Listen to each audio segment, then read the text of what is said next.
Tempe kemul adalah salah satu makanan khas Wonosobo yang kerap dihidangkan sebagai lauk nasi megono dan hidangan pagi dan sore.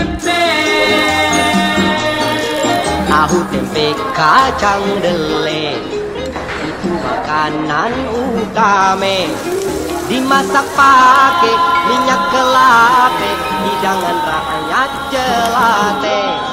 Tahu tempe cabai rawit bikin mulut tomat kamit, nasinya panas, kecapnya manis, bibir pedas sampai ngeringin. Keberadaan tempe kemul tak lepas dari catatan di Serat Centini pada abad ke-16 di Jawa.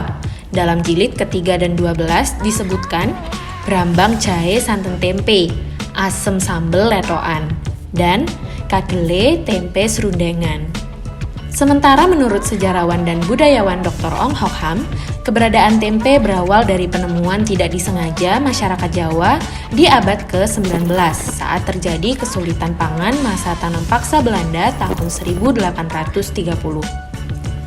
Kata tempe juga ditemukan dalam Encyclopedia van Nederlands-Indië tahun 1922 sebagai kue yang terbuat dari kacang kedelai dan merupakan makanan rakyat atau volksvoedsel. Menurut peneliti tempe dari UGM, Mari Astuti, tempe mulai dibuat di Jawa pada abad ke-16 di Jawa Tengah. Dulunya, tempe merupakan makanan yang terbuat dari sagu, berwarna putih, dan dinamakan tumpi. Resep tempe kemul diabadikan oleh Lukas Agus Cugianto dalam buku berjudul Nostalgia Kuliner Wonosobo dari Mie Ongklok hingga Depo di halaman 10. Menurut penuturan Lukas Agus Cugianto, di tahun 50-an, tempe kemul sudah dikenal luas di Wonosobo dengan komposisi yang sama. Namun, jenis minyak yang digunakan waktu itu didominasi minyak kacang dan minyak kelapa yang lebih umum di desa-desa. Adonan tempe kemul berwarna kuning dari campuran tepung singkong basah, tepung terigu, dan dibumbui kunyit serta garam, serta ditaburi daun kucai. Dalam proses penggorengannya, adonan dibalurkan melebihi ukuran tempenya seperti lembaran selimut. Dari situlah nama tempe kemul yang berarti tempe berselimut muncul. Ada dua sentra pengrajin tempe di Wonosobo, yakni di Bumi Roso, Kecamatan Watumalang, dan Jelamprang, Kecamatan Wonosobo.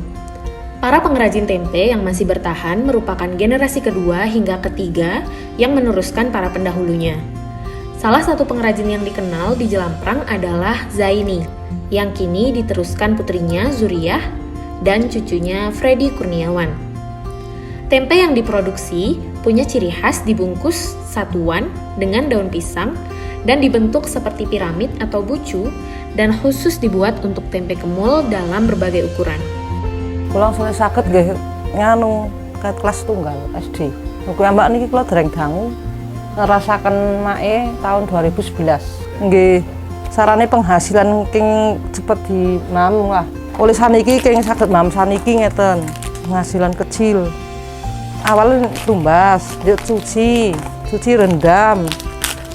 Merendam godok rendam melih 1 malam, terus dicuci lagi, dikukus dulu, namun dikukus langsung dirageni, ngeten, dibungkus mungkin di ini kemudian tempe, ditutupi gombal ngeten mbak, 1 malam,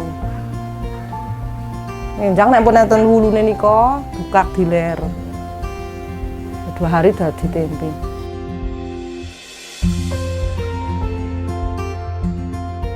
Saya membantu produksi tempe mungkin sekitar antara 15 sampai 16 tahun. Kakek saya sendiri ataupun simbah saya sendiri yang pengrajin tempe udah sekitaran hampir 30 sampai 35 tahunan memproduksi tempe. Untuk generasi yang kedua ibu saya dari mungkin sekitar tahun 2010 sampai saat ini.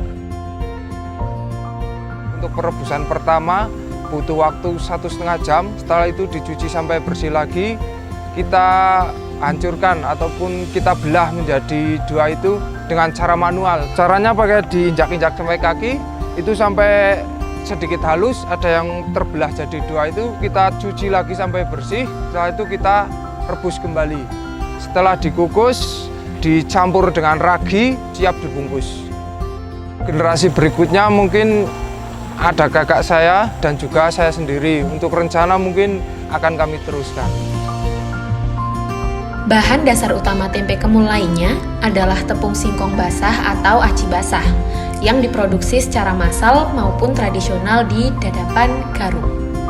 Sejak tahun 1970, produsen tepung aci basah sudah banyak tersebar di wilayah Wonosobo.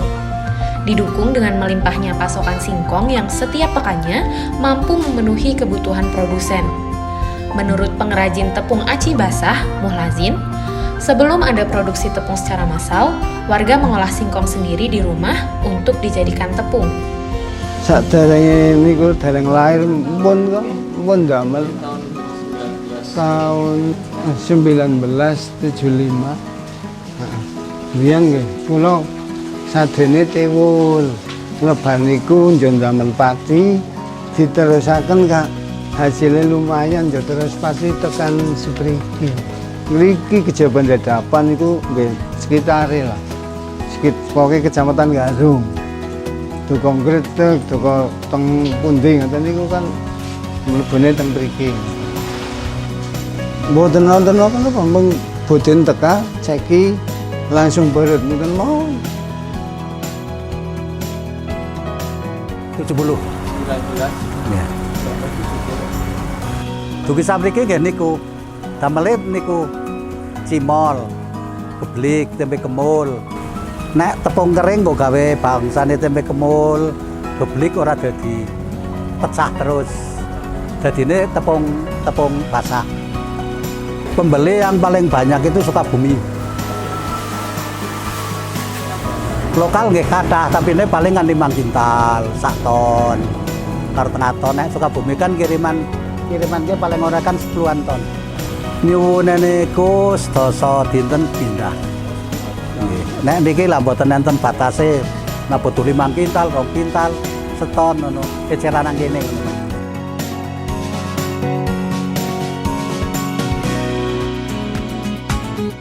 Jadi petos ini semacam tempe kemul tapi lebih keras ya, lebih keras dan kering ini. Untuk oleh-oleh ke luar kota ini lebih karena tahan lamanya itu ya. Kalau dulu kan tempe kemul belum sebanyak sekarang ini, sekarang kan sudah banyak penjualnya dan di mana-mana ada tempe kemul, terutama di warung-warung makan itu pasti ada tempe kemul. Itu ada tempe kemul yang khas di situ pakai tungku. Jadi dulu hampir setiap pagi saya mesti beli, apalagi kalau kedatangan tamu-tamu dari luar kota pasti kami jamu dengan tempe kemul. Kebetulan yang goreng juga orang tua pakai tungku, ya. Jadi ini rasanya sangat khas sekali. Tempe kemul ini sudah dikenal masyarakat luas sejak zaman dulu kala. Sejak tahun 70-an kita sudah mengenal tempe kemul. Kemudian Wonosobo juga terkenal dengan daerah penghasil singkong. Kemudian juga dicampur dengan bahan pati kanji dan itu diramu, ditambah dengan sayuran kucing. Kalau kita lihat ada hijau-hijaunya dan warnanya juga menarik karena ditambah dengan rempah-rempah dari kunyit.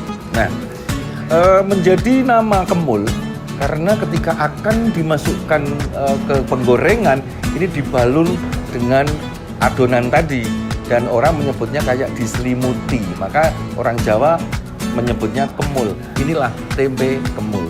Ketika ini makanan basah, ini tidak bisa bertahan lama, tapi di dalam perkembangannya akhirnya melakukan banyak inovasi yang akhirnya menjadilah tempe petos. Petos tempe atos. Dan hari ini baik tempe kemul yang basah maupun yang kering ini sudah menjadi ikon Wonosobo yang melengkapi semua destinasi wisata dan bisa dibawa pulang karena sudah dalam bentuk keringan.